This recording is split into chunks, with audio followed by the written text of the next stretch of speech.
दोस्तों, आज जो कविता सुनाने जा रहा हूँ वो कविता काल्पनिक न होकर हमारे समाज की एक कड़वी सच्चाई को प्रकट करती है। कई बार मैंने मन में सोचा कि ये कविता मैं सुनाऊं या ना सुनाऊं, क्योंकि जिस कविता को लिखते हुए मेरे खुद के रोंगटे खड़े हो गए, कई बार मेरी आंखें नम हुई हो, वो कविता क्या समाज स्वीकार कर पाएगा? हाँ, ये सच है कि ये कविता हमारे देश के कई हिस्सों की कड़वी सच्चाई है। इस कविता को हमारे देश की कई स्त्रियां रोज़ किसी न किसी तरह, किसी न किसी जगह जीती हैं। तो ऐसे में उस सच को उद्घाटित करना बहुत कठिन हो जाता है। ऐसी कविता सुनाना एक बहुत ही साहस का काम लगने लगता है। पहले कविता पूरी सुन लीजिए और फिर तय कीजिएगा कि मैंने जो लिखा है वो कितना सच है। कि कल मिला मैं एक माँ से, या यूं कहूँ कि एक स्त्री से, जो केवल तब तक माँ थी जब तक उसे पता न चला था कि वो एक कन्या, एक होने वाली स्त्री की माँ है, या यूं कहूँ कि एक होने वाले पूरे परिवार की माँ है। और जब पता चला तो चल पड़ी खुद को पुनः स्त्री करने। पहले चाहा कि जन्म दे दे उसे, आने दे उसे संसार में, मगर पहले पति, फिर सास और फिर और भी रिश्तों ने धीरे धीरे तोड़ दिया नाता उस माँ की होने वाली पुत्री के साथ, और कर दिया कत्ल अपने आने वाले संभावित रिश्तों का। तो आखिर उसे भी भूलना पड़ा अपनी ममता को, और याद आ गया कि वो है तो सिर्फ एक स्त्री, और साथ ही वो सब याद आया जो गुजरा है अब तक उसके साथ। बचपन में भाई का प्यार तो मिला, मगर बाकी सबके हिस्से का प्यार अपने भाई को ही पाते पाया। उसका भाई जो उसी की उम्र का था, जिसे पता नहीं था कि उसकी बहन एक कन्या है, उसके लिए तो उसकी बहन उसकी मित्र थी, उसका भाई थी। जहां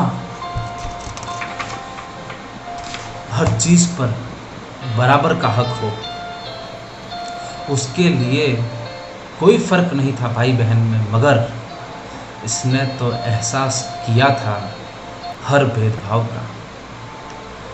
इसे तो एहसास था शुरुआत से ही अपने स्त्री होने का। क्षमा, शांति प्रियता और त्याग उसके गुण ना होकर उसकी एक आदत हो गए थे। एक ऐसी आदत जिसे लत बनाने के प्रयास जारी थे। बचपन से ही सिखाया गया ससुराल में जीने का तरीका। अपना घर तो शुरुआत से ही पराया था। दिया जाने लगा उसे प्रशिक्षण, वहाँ सबका ख्याल रखने का, मगर उसका ख्याल रखने को सिर्फ एक इंसान तय हुआ, उसका पति, जो खड़ा हो उसके साथ हर मुसीबत में, हर तकलीफ में, हर गम में, जो रखे ख्याल उसकी हर खुशी का, और बदले में उसे याद रखनी है सबकी खुशियाँ, सबकी आदतें। उसे पढ़ना है हर एक चेहरे को, और दूर करनी है सबकी शिकायतें। मगर फिर भी एक उम्मीद तो थी कि एक इंसान है जिसे वो अपना कह सकती है, जो उसके साथ हर पल खड़ा है। उसकी शिकायत चाहे दूर ना कर सके, मगर सुन तो सकता है, उन्हें समझ तो सकता है। पहली बार जब मातृत्व का एहसास हुआ तो लगा अब कोई तकलीफ ना रहेगी जीवन में। एक इंसान और आएगा इस दुनिया में, उसकी परवाह करने वाला, बांट सकेगी अपने गम उसके साथ, दे सकेगी उसे दुनिया भर की खुशियाँ, भूल सकेगी अपने सारे गम, भूल जाएगी अपनी सारी डांट तकलीफ़ उसकी एक मुस्कान में। मगर जब पता चला कि आएगी एक कन्या उसके घर, न जाने क्यों खुशी की जगह चिंता ने ले ली।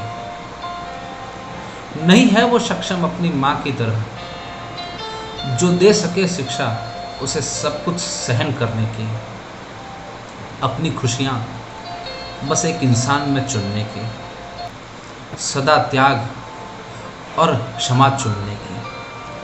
फिर क्यों लाए वो इसे इस दुनिया में, क्यों दोहराए वो यही अपनी कहानी फिर से, और वो भी उससे बदतर हालातों में। क्या दे पाएगी जवाब वो उसके हर एक सवाल का। ऐसा लगने लगा उसे कि वो कन्या दूर कर देगी उस एक इंसान को भी जिसने आज तक इसका साथ दिया है,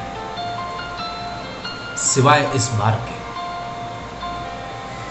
और फिर अगर आ गया उसका कोई भाई, तो क्या वो कर पाएगी भेदभाव अपनी ही दो संतानों में, या क्या चुपचाप देख पाएगी दूसरों द्वारा किया गया हर एक भेदभावपूर्ण व्यवहार। इससे अच्छा तो वो इंसान आए ही ना, और आखिर सब खुश भी तो हैं इसी में, और उसकी खुद की खुशी वो तो कहाँ मायने रखती थी पहले भी जो अब रखेगी। आखिर उसने वही किया जो उसे सिखाया गया था बचपन से, सबकी खुशी का ख्याल रखना। खत्म कर दिया उसने आने वाली एक अनाथ को, रोक लिया उसने फिर से इतिहास को दोहराने से। अब क्या करे वो, अब क्या करे वो, रोए कि मार दिया अपनी ही बच्ची को, या खुश हो कि बचा लिया उसे पल पल मरने से। दोस्तों, ये कविता किसी भी तरह 1% भी कन्या भ्रूण हत्या का समर्थन नहीं करती है। आप यकीन कीजिए, मेरा इरादा सिर्फ और सिर्फ जो भेदभाव और जो सामाजिक व्यवहार है उससे प्रकट करना था। मैं किसी भी तरह से कन्या भ्रूण हत्या का समर्थन नहीं करता हूँ, इसलिए हो सके तो मुझे माफ़ कर दीजिए।